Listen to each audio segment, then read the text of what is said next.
water? No. I have like the shivers a little bit because I had a Starbucks cold brew on an empty tummy this morning. Yeah, and I've had the shivers for the last week.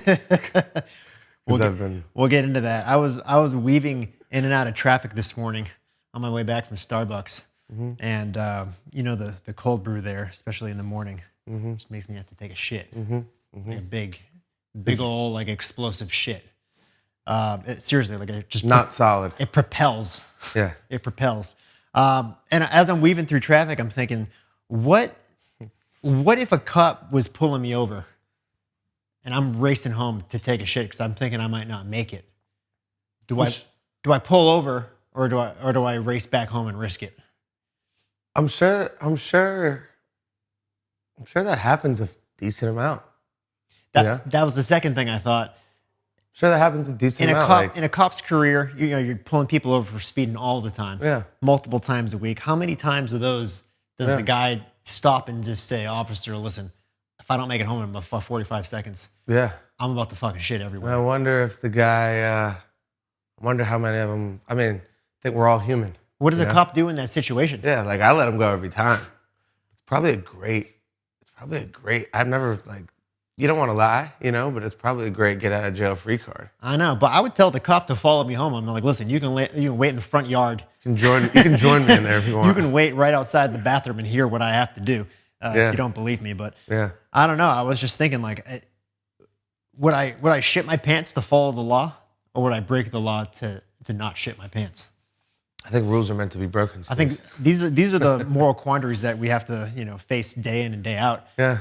But I think that stuff happens all the time. Yeah, I'm sure it does. In a cop's career, at least a baker's dozen times. Yeah, I know a few cops we could tap in, see.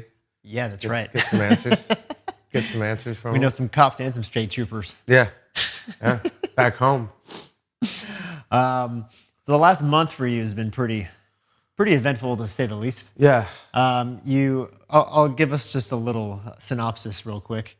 Okay. About a month ago, maybe a little less, you contracted COVID.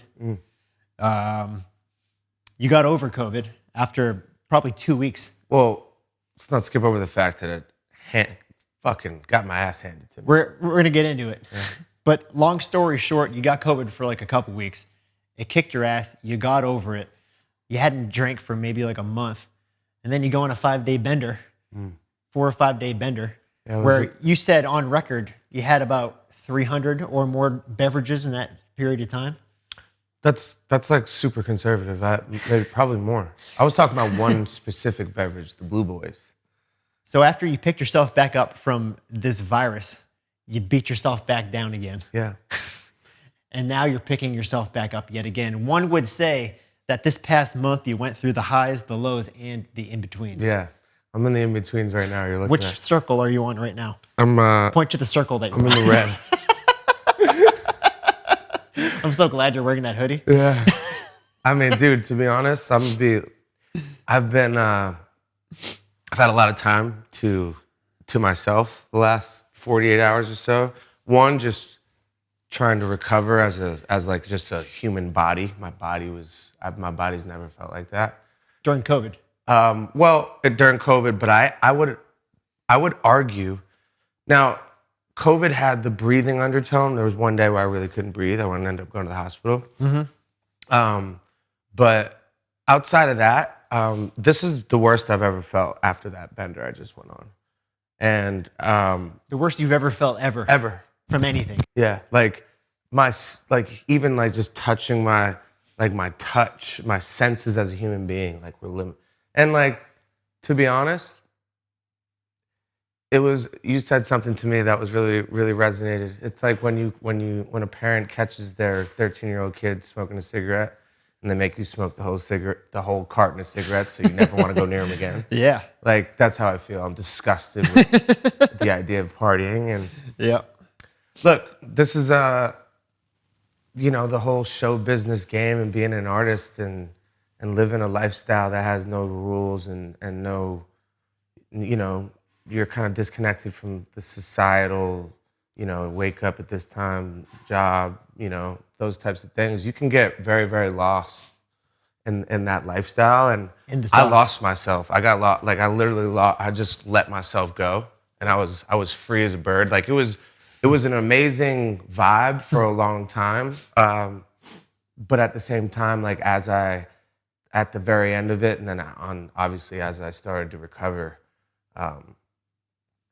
it was dangerous. It was dangerous, and I wanted to talk about it on the podcast because I just want to be completely honest. Like it's a dangerous game to play, and We will get there. I want to back up though. I want to Yeah. start from the very beginning. Yeah. I want to start with COVID because we've really been through the ringer this past year as far as exposure to people. yeah, We've probably been exposed to, besides tour, we've been exposed to a fucking shitload of people. We've lived in places like Florida and like Tennessee where COVID mandates aren't really they're pretty loosey-goosey over there in those red states. And we were exposed to a lot of people. And it's kind of interesting that you just contracted it now after all that. What were your views on COVID in general before you got it? yeah. I mean, look, I respect. I get why people are. There was the other side of people that were kind of like seemed more panicked and were very kind of adamant about. Look, I don't want to get political about it because I think there's people on either side of it, but Yeah. all I could say is like after me being like a healthy guy, overall, as I just explained to 5 Day Bender, being a healthy guy overall, like which I am. I mean, I really it kicked my ass, and I felt like I was 80 years old, and then and it was humbling. I tweeted something. I was like, is there anything more humbling than being sick? Like, it's just kind of nature's way of like, even just general cold flu where you're just like on your ass for a few days. Well, it's letting you know that you're not invincible. Yeah. And there's a nice parallel to this. I can't believe I remember this from school, but during World War II, when like London or England or the UK was getting bombed all the time or whatever, I think it was the UK. I'm probably getting this completely wrong. Let's just say one of the Allied forces, one of the cities were getting bombed all the time, and they were doing it to like just as a threat, just to show that like we're winning the war, we're gonna make you scared. It was like a scare tactic, just constant bombing of a city. And what it did is the people who were surviving these bombings, it actually made them feel like they were more invincible because they weren't getting killed by these fucking constant air raids. So in a way, it made those people stronger because it made them feel invincible in a way. Yeah. So our past year, we've been exposing ourselves to all these people during a pandemic.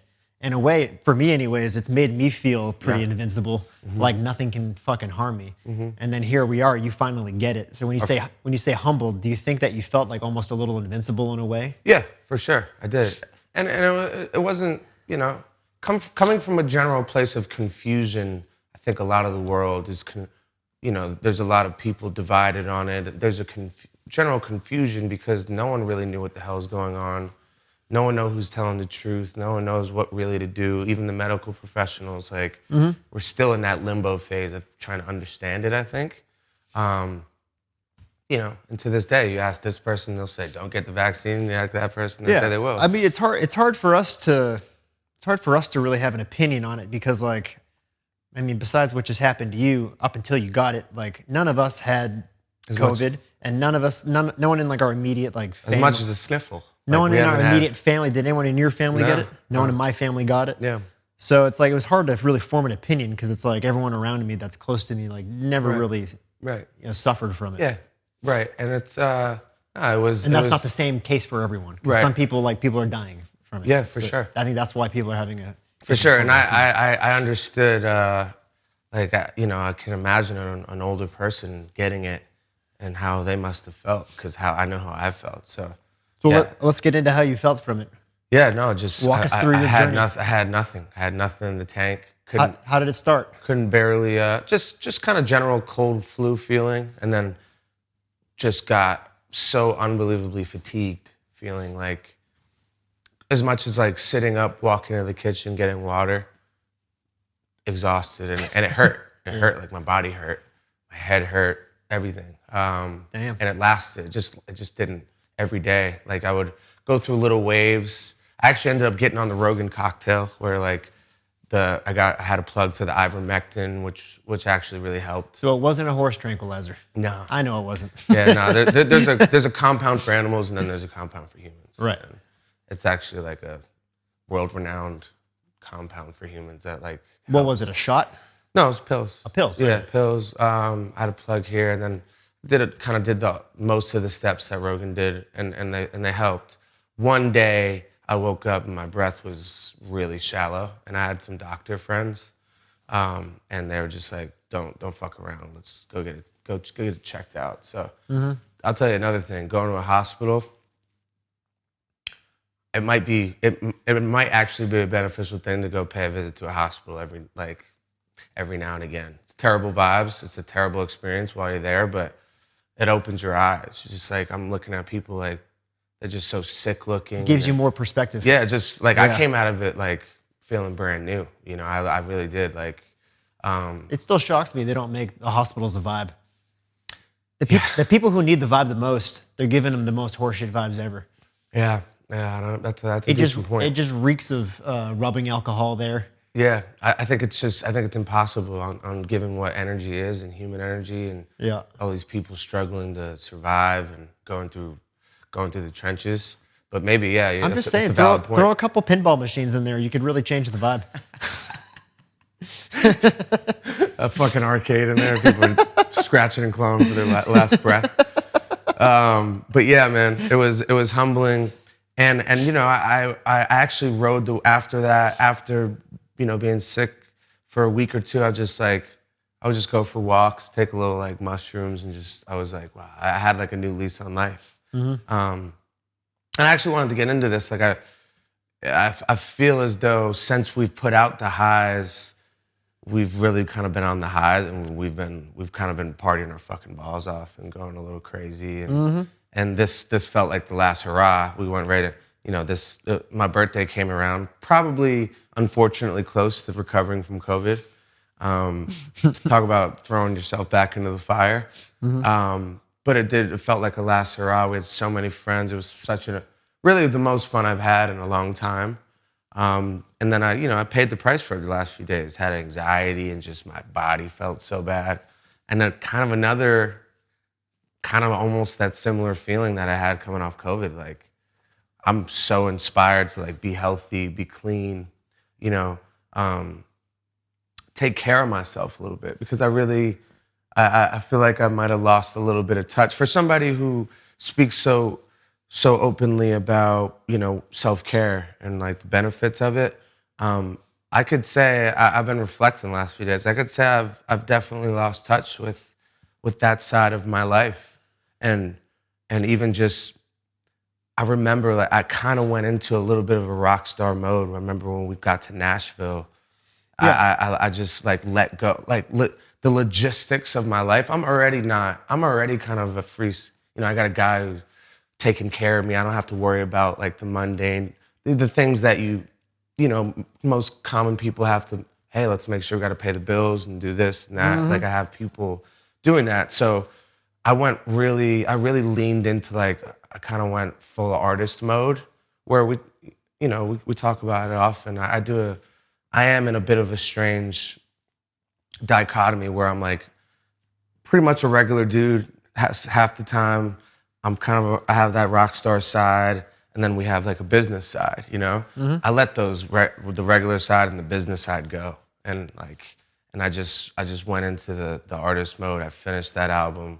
We put it out, and we've fucking been parading around, partying everywhere, you know? Well, 2 or 3 years working on an album, do you think you owed it to yourself to kind of just let go? I did feel that way. For 5 months? Yeah, it went on. It might have went on too long, but you can't. It's in the past, you know. Yeah. Maybe it went on too long. Maybe it didn't. But, you know, I can say I just feel so like I'm gonna go on like a 60-day no alcohol, no weed, nothing. You know. Yeah. Well, dude, I reflected the same way you do, and I look back to when we were staying at Marcus's place in Tampa, and like shit was real spiritual then. Like we were right on the water. You were like fucking journaling on the boat, looking out at the sunset and the dolphins. That's when I started my gratitude journal, and I'm like going on these like walks every day and listening to like the 4 agreements on my walks, and like it's just like a really chill. And then Marcus's crib is maybe the best vibe. Yeah, it ever. really is. It's like he did a really great job with that. And then you carry that over to now. 5 months later, it's like things have changed a little bit. No, and I can say that, and I want to be open about it. Like we talk about all the time. I'm never coming from a place of preaching. I try to share what I'm going through and what I've learned, and I know how good meditation is for me and journaling. Like I just journaled yesterday for the first time, and I looked back. I hadn't journaled in like fucking 2 months. Yeah. You know, and as a guy who is working on a journal to sell to our listeners, you know, and promoting it, just kind of went through a phase of, in my reflection, disappointment in myself, and then I've already gone on to just like forgiveness things. That's another thing we preach, like, you know, as soon as it's coming, as soon as that yesterday is gone, like it's time to focus on today, you know, and think about tomorrow and what you want to be tomorrow, you know. Yep. And you know, our self-perception, like, it's constantly changing because we're constantly changing, and who we were in Tampa comparatively to now, you know, we've had a bunch of new experiences, and it's time to be honest with myself and say, hey, like, let's get back to work. Bunch of new experiences. Yeah, exactly. But yeah, man, it's been a wild ride, and while we're on it, just thank you to everybody. I know I can't remember the last time we did a podcast, but we're ready to focus back up on things, and thank you to everyone who's supported the music. I think the album's been out for a little over 3 months, 3.5 months. And it's been the most kind of successful thing we've done. So appreciate it so much. I will say before we move on from this Bender conversation, I made some of my, I don't really recall exactly what they sound like right now in my head. Yeah. But I know I made some of my new favorite ideas. In that week span, I think I've made 5 songs just kind of totally on the wave that are special. You know, I'm excited to go in and execute them now, but that's part of this game that we play. You know, you go on this wave, and there's just a way of balancing it and doing it in a way where it's not dangerous and you're not harming your body too much, and that's where we got to toe that line. You know. What's up, guys? John Kilmer here. I just finished a most vicious and delicious leg day at the gym. I need to replenish my thirst because I am dying right now. And I will be using none other than my favorite supplement, Liquid IV, the Hydration Multiplier. Now, guys, if you're just joining us on audio, the Liquid IV supplement comes in these fantastic little individual packets, these little powder packets. And if you mix one of these packets into a 16-ounce bottle of water, it's the equivalent hydration of 2 to 3 bottles of water. Now, the one I'm holding here is just the watermelon-flavored Hydration Multiplier. They come in tons of great flavors. Honestly, they taste incredible. But Liquid IV also has an energy Liquid IV, which obviously gives you a little boost if you want to do it before a workout or just in the mornings when you start your day. But they also have an immunity hydration multiplier. It has all those great things like zinc and all those things that keep you nice and healthy during these troubled times, which I like to call ass-pounding season. Seems to have been going on for the past 2 years. We don't know if, hopefully there's a light at the end of the tunnel. But all I got to say is that for the past 1.5 years, we've been taking Liquid IV here at the house. It's great for hangovers. It's great for after workouts, after a long run, after you've been sweating all day. So many wonderful usages for the Hydration Multiplier by Liquid IV. We have a tremendous offer for you today. If you go to liquidiv.com, you will get 25% off your entire order if you use promo code YNK. And you can also get these guys at Walmart now. I mean, there's Walmarts everywhere. So if you happen to find yourself at a Walmart, go pick up a couple packages of Liquid IV. But if you want to get 25% off, go to liquidiv.com and use promo code YNK at checkout to get 25% off your entire order. Hey, don't forget to tell them Steve sent you. John Kilmer here. Hey, are you currently getting bent over and fucked by your current healthcare plan? I know I am. Well, I was. It got so insane to the point where I haven't even had health insurance for the past couple years, and I've just been playing with fire. And that's because we're dealing with a broken system here. It's extremely hard to sign up for healthcare, and you're paying through the fucking nose with high deductibles, this and that. And finally, a new company has come to our attention that we absolutely love called Crowd Health. Let me tell you a little bit about these guys because they are changing the game. Now, Crowd Health is a community of people who are tired of paying for a broken system, a place where you can get a simple, flexible, and affordable way to pay for your healthcare. And being in a Crowd Health community can save hundreds of dollars monthly and put thousands of dollars back in your pocket. Now, it's extremely flexible. It's a monthly membership. You can start and stop whenever you want. They have an app that's completely easy to use. And like I said, it's a membership. And 100% of your monthly membership pays for actual healthcare costs, helping the whole Crowd Health community stay healthy while keeping more money in your pocket. We have a really great offer for you today. If you're in my boat, where you're just absolutely getting fucked and bent over by your current healthcare, Crowd Health is able to offer amazing prices because of its community of health-conscious members. But for a limited time, my listeners get their first month free. And after you've been a member, Crowd Health will include a fitness wearable. That's 30 days to try risk-free plus the fitness wearable. Just go to joincrowdhealth.com/fit, that's F-I-T, and enter code YNK at sign up. That's joincrowdhealth.com/fit, promo code YNK. Crowd Health is not health insurance. It's a community-powered alternative. Terms and conditions may apply. Also, tell them Steve sent you.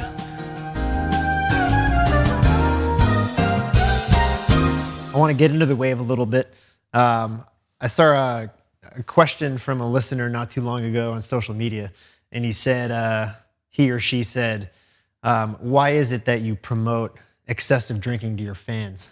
You know, given the messages that we portray on this. Yeah. And again, I don't think we necessarily promote excessive drinking. Yeah. I think it's just part of who we are. Yeah, I mean, part of the promotion is we have an IP on Chug Bud that's gonna make us multi-millions of dollars, you know, and that's what we're doing. Like, you know, what are we trying to do? Be entrepreneurs, and that's been part of it. Beyond the Chug Bud. Yeah. Over the years, something we've done since day one. Totally. You know? Well, it's our truth. You know, think about our truth. Like, that this is it's who we've been, and I'm aware of what alcohol is and how detrimental it can be. I'm also a guy, you could speak to it, like, I'm not the guy who drinks every day or even wants to or comes close to drinking every day. Mm-hmm. But when I go 6 days or 5 days or 10 days without drinking, when I fucking feel like catching a wave, I'm more interested in the wave. Mm-hmm. And what I mean by that is, what happens when we drink? Where does it go? Where's the energy go? Where's the experiences go? Where does the creativity go? Where's the creativity go?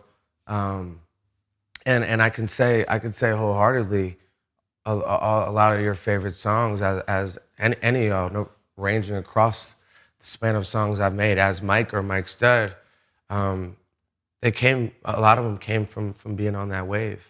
Mm-hmm. And, you know, do I think it's necessary? Has there been songs where I've just been smoking or I've been sober? Yes. Mm-hmm. You know, but it's the price we pay for living this life we're living, you know, and being a creator. But yeah, I mean, they're called spirits for a reason.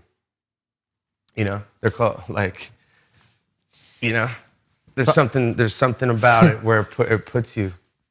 All right, so we talked about how you know, drinking can kind of enter you into this creative portal. Mm-hmm. So in the past, this is interesting because in the past year and a half, I've been working on my next movie, and it involves drinking very heavily. Mm-hmm. And I did a lot of research into drinking. Why do people drink? Mm-hmm. What's the scientific reasoning behind why people like to drink? Mm-hmm. And there's this term called alcohol myopia. Alcohol myopia refers to the tendency of alcohol to increase a person's concentration upon immediate events and reduce awareness of events which are distant. And it's called nearsightedness. So what that means scientifically is that when you drink alcohol to a certain extent, you forget about the past, you forget about the future, and it puts you immediately right in the moment. You have complete blinders on.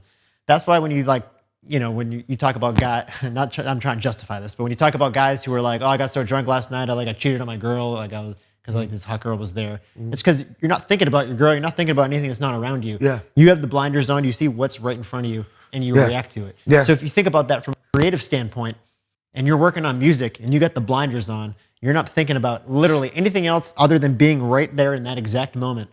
That's the wave. Exactly. Scientifically proven. And on the spiritual side, that's the now. We talk about being in the now. Yeah. And that's actually how you enjoy life. So that's, look, there's. But that's why alcohol can be dangerous, Right. because yes, it's bad for you. Yeah. And people can't achieve that without alcohol sometimes, which is why people get addicted to alcohol. Absolutely. Become alcoholics because they can't put themselves in the moment without it. And what is this whole conversation really, the undertone of it, is understanding that you need a balance. And it's something that I think we've done really well. I don't think I've done very well the last 6 months. You know what I mean? And that's what this conversation is about. And look, it's easier said than done. That's why there's so many people struggling with addiction. You know, want to know what one of the biggest addictions in the world? Yeah. The phone right now. Another addiction, attention, tied to social media and the phone. Just the need for attention. That's why Instagram is what it is and why it's so big. And these tech companies have so much power over the people, is because they're feeding off people's need for that dopamine. There's actual scientific. For anyone listening and want to learn more about this, there's some great documentaries, but I would recommend following or checking in with this dude, Andrew Huberman. He's a neuroscientist, and he's really good at putting it kind of in layman's terms for you. Like, obviously the brain and being a neuroscientist is very complex, and he kind of puts it in layman's terms of what they're doing is, you know, it's preying on your dopamine, your serotonin, and having people when they, you know, when you get those likes and when you post something, you know, it preys on that. But look, there's so much that could be said about it, and you know, that's a valid question. Like, why do you promote something that could be harmful to people? And you know, I understand where he or she is coming from asking that. But I'll tell you what, man, my favorite trait about anyone as I get older, each day that passes is Authenticity. Honesty. Yeah, and it's not about perfection. Like, we've talked about that before. You know, it's about, you know, it's about your truth and sharing your truth, and you know that there is harm that can be done, and we're very aware of that. You know, so it's a valid point, but it's been our truth. You know, and it has been something that we've been able to channel really well in a positive way for the most part. You know, I wouldn't say any of us in this house are alcoholics, really. You know, as much as you might think that from afar. I just don't, you know, and that's maybe a lot of addicts would say that, like, oh, I'm not, you know, I'm sure they do, but I can genuinely say I don't. Like, I'm disgusted with myself for how much I've drank, and I just don't want to go near it, you know. Yep. But dude, this comes back to self-awareness. Like, I'm shining back on myself, and I don't like what I'm seeing, you know. I don't like what I'm seeing, and my self-perception, like, it's been damaged because I haven't been taking care of myself and checking in with myself and checking in with a higher power, going into stillness and silence with meditation, something I haven't been doing nearly enough, you know? So I think that's the main point of what I'm trying to get across. I wanted to come on here and be as honest as I could today about, you know, the dangers of what we just, you know, what we've been doing and what I've been doing to myself. But it's also like, hey, first step is the awareness, and then it's going on and executing it. And it's, you know, time for me to execute it and tap back in. Yeah, holding yourself accountable. Yeah, exactly. You said an interesting quote the other day, which resonated with me. You said that you can't hate a rock star for acting like a rock star. Yeah, true. I said that on the wave. What do you mean by that? I'll tell you where I first said that to somebody. I'm gonna keep the names out of it, but my friend was just like, oh, I don't fuck. There was a celebrity in town. I went and linked up with him, and he was just like, oh, I don't fuck with him. And I was like, oh, why? He was like, oh, you know, try to fuck my girl, or he fucked my girl or something. And I just turned to him. I was like on the wave, and I just said, you can't hate the rock stars for being rock stars. Mm-hmm. You know, like, of course your girl wants to fuck him. Of course, if your girl's attractive, he wants to fuck. You know what I mean? Like, and look, there's, you know, that I'm not promoting like everyone should just fuck the guys who are rock stars. That's not what I'm saying. What I mean by that mainly is just like, even this whole conversation, like, yes, you know, I'm judging myself and I'm my awareness on myself and I'm pushing myself to hold myself accountable. Mm-hmm. But I gotta go on the wave. What are we doing? You know what I mean? I'll be making totally different shit. I'll be a totally different person overall without these experiences. Yeah. You know, like, so, you know, there's people from afar. There's, you know, sometimes on social media, you see like, dude, grow up. You guys are in your 30s, man. Like, dude, this is what we are. This is what we're doing. You know what I mean? Like, that'd be like me being mad at you for waking up on time for work. Yeah. You know what I mean? Because you have to be there. Like, I have to be here. I have to be on this wave, you know? And like, you could believe that or not. But that's really, that's kind of what I'm getting down to, is just like, the guys who are, you know, if everyone could be a rock star, they would. It is hard. But there's also those payoffs and the dividends you get is girls wanting to fuck you, guys wanting to be it, and guys hating on you, you know? Yeah. It's what comes with being... The general love and appreciation. Yeah, exactly. Yeah. But at the same time, on the other side of the coin, it's very hard to have real relationships, you know? The kind of love and affection that you may get from your wife, like we get different kind of love and affection from random girls who aren't necessarily fulfilling us the same way a wife would, or aren't necessarily fulfilling the way, you know, having something traditional would, you know? So there's two sides to the coin every time, you know? Yeah. But yeah, that's kind of what I was saying. So when you go off and drink like for 4 days in a row, like you did this past weekend, you said you're disgusted with yourself, but you don't necessarily feel guilty about it.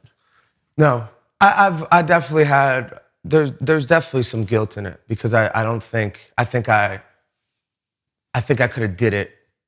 I could have did it and executed it with more moderation and a little bit more thought for, you know, just my general health. You know, like you don't want to risk it. Like, even I was doing drugs that I, you know, don't at the capacity I don't normally do. You know, which is also you know, another level of danger. So yeah, no, there was guilt. There's also like I'm gonna be completely honest. Like, there was 3 days where during my birthday, I didn't talk to my parents, and they're calling, and I'm just like, that's never happened. Yeah. And I didn't want to go on the phone with them, because like I was literally so immersed in what I was doing. I had complete disregard for anything outside of the fucking tidal wave, you know? Yeah. We were on. How did that make you feel? Not good. Yeah. I had guilt from that, you know. I didn't feel good about that at all. And I'm about to talk to them today for the first time really in like 5 days. Yep. Which I don't want to be that guy. I don't want to be that son, you know? So yeah, no, there's guilt that comes with it, you know? And look, there's also that side that you just said, like, gotta be if I'm gonna be a rock star, there's gonna be these phases that we go through, you know? And I don't regret it. I don't regret it. I like being in this place. There's a part of me that likes being beat down a little bit. Like, I don't know if that makes any sense, but... Well, I think it's what those 3 circles represent. It is. Right there in your hoodie. Yeah, it is. You know? It's just like, I don't take that L and then just like go down a downward spiral. I'm like, yo... It motivates you. I want to get back up, you know? Yeah, I want to get back up to the highs. And so that black dot motivates you to get back to that blue dot. And in a way, maybe makes you appreciate that blue dot a little more. Does. Absolutely. Yeah.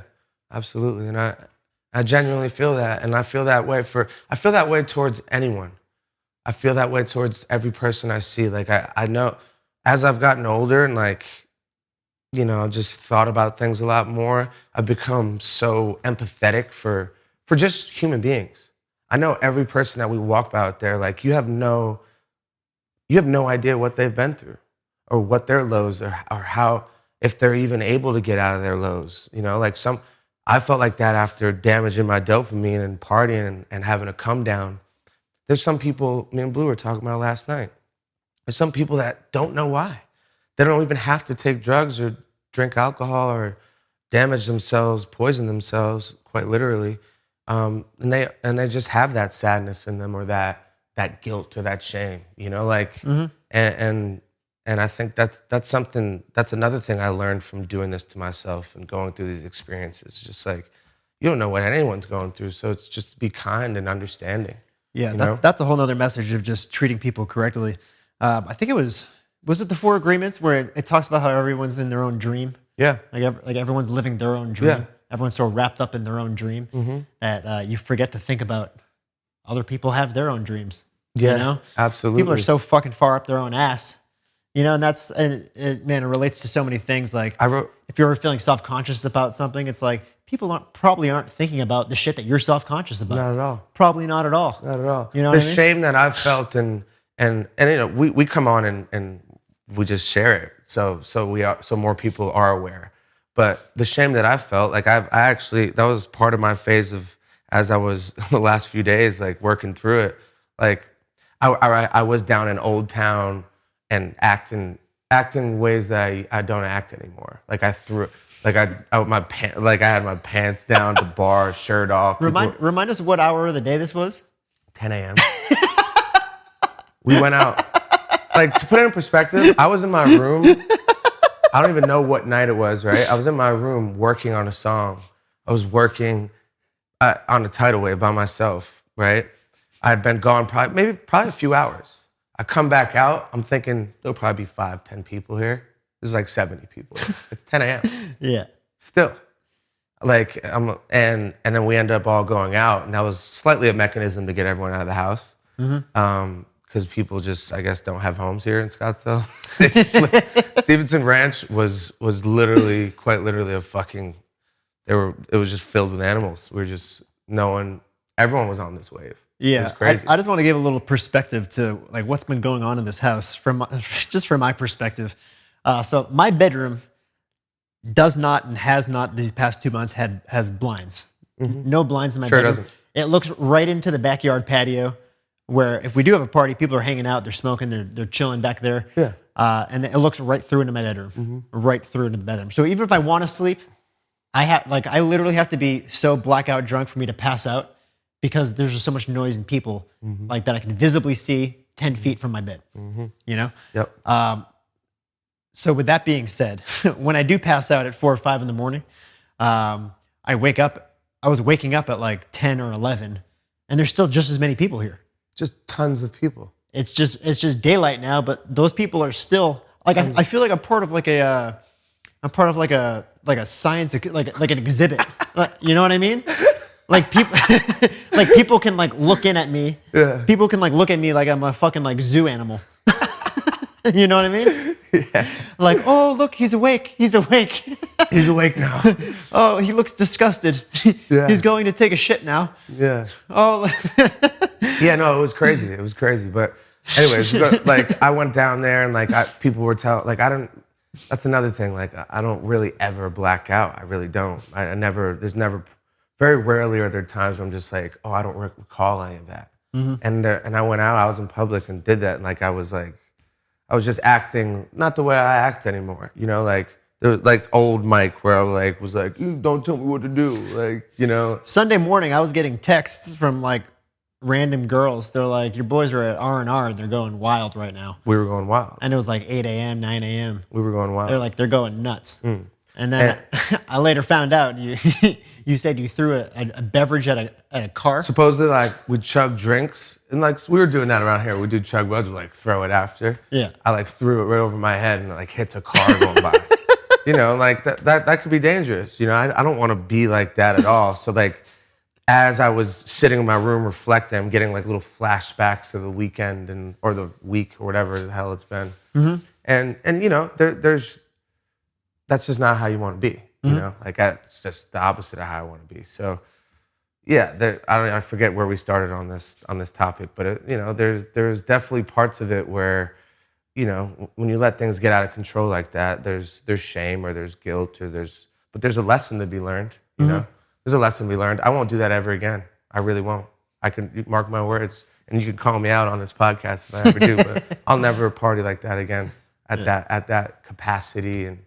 And you know, again, like I said, I like that I went through it, because I feel like I'm ready to turn over a completely new leaf and go back the other direction. You know, you said something though. I wanted to say, we can end on this, talking about other people, and like I'm really, this contradicts how I was acting down there because I was so selfish. I think that's where I was going with this. Yep. I'm becoming like, you know, I was just saying how like when I see people, I'm becoming extremely like empathetic, and I think it might be, you know, because I microdosed mushrooms, and I think it changes. And I'm coming from my old neuron pathways in my brain where I was kind of the whole world revolved around me in my head, you know. And I think most people understand that feeling, but there was somebody I forget who it was I was watching their seminar, and they were talking about the importance of being more interested in other people than you know, like I have it written down. Be more interested in other. We think our dramas, our stories are more important or interesting, and it's really the other way around. It's like, think about like, why do you vacation, and why is it so interesting when you go new places? Like, you're seeing all new things, right? That's why, like, as a conversationalist, I'm fascinated by other people, because when I talk to other people, I hate talking about myself. Yeah. I'm constantly putting the ball in their court. Absolutely. Because I like knowing about other people. Yeah, and like it strikes a chord with me, and I think that's a cool way of going down that path of treating other people correctly, and then in turn becoming a very likable, personable, interesting person yourself. Yeah. You know what I mean? Yeah. When people walk away from you and like, oh, he was listening to what the fuck, he was very interested in my story, you know? And I think I do that fairly well, but I strive. I'm becoming so unbelievably interested in other people. And it's why I want to start.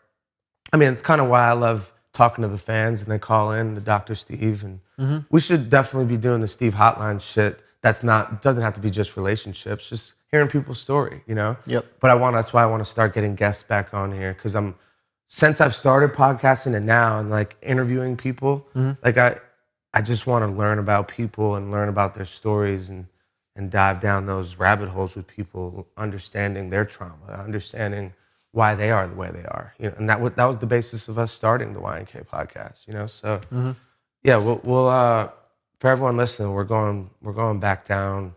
We're gonna turn back up on the podcast, and just turning back up on our attention and detail for our businesses, you know. So thank you for wading through the wave, riding the wave with us. They've had the music to listen to the last 3 months, you know, but I feel like we're ready to turn back up on just increasing our dialogue with y'all. Yeah, I mean, for not being a logistics company, we hold ourselves to a pretty high standard as far as the amount of content we put out. Yeah, and I think it is ambitious, but I mean, it's just, you know, what we want to do. Right. Yeah. 100%. I mean, what do we, you know, when we're old and gray, like, we'll think back about a time where we had so much attention and people interested in what we're doing. Doesn't that blow your mind that one day down the line, God willing, your kids are going to have like 500 hours of video documentation on you? How crazy. Like, if I had that of my parents, that would be fucking unreal. That's a crazy point. You know what I mean? Crazy point. Like, I would love to watch my dad, like my dad at my age. Like, that's what I'm saying. Like, and it's not just like a couple of video clips on the VHS. Like, we have libraries between the podcast, the touring, the TV show, YouTube, music videos. Story. Yeah. Our whole story. I mean, outside of the baseball days, but we talk about it. So granted, the whole fucking technological cloud doesn't collapse. Yeah. And we don't go into some weird like black hole. Yeah. Our kids are gonna get to really know who we were, unfortunately. Yeah. I think they'll be proud. What's gonna be fucked up is like, we'll be trying to discipline them. They're gonna pull up a clip of me like, chugging beer. But Dad, on page 76 of your book, this girl blew cocaine up your asshole. Yes, she did, son. Yeah. Yes, she did. Yeah. And I don't regret it. It's a really crazy. I really actually look forward to the day of I can, have a kid, and it's just got to be. It's going to be such an insane experience because like.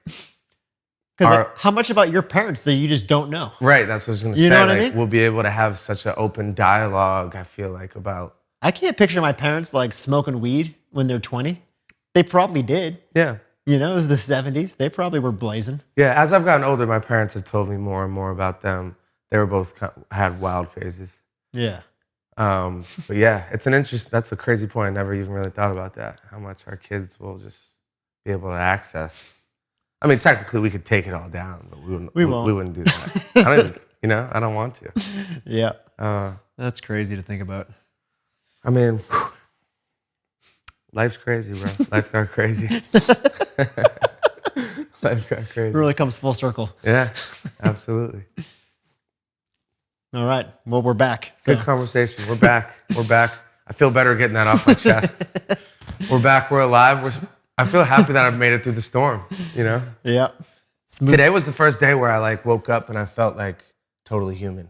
I've kind of felt like I might have zapped myself too much and I couldn't really like my dialogue with people. Like I've avoided talking to people because I'm just like, I don't even feel like I'm ready yet. So I'm ready.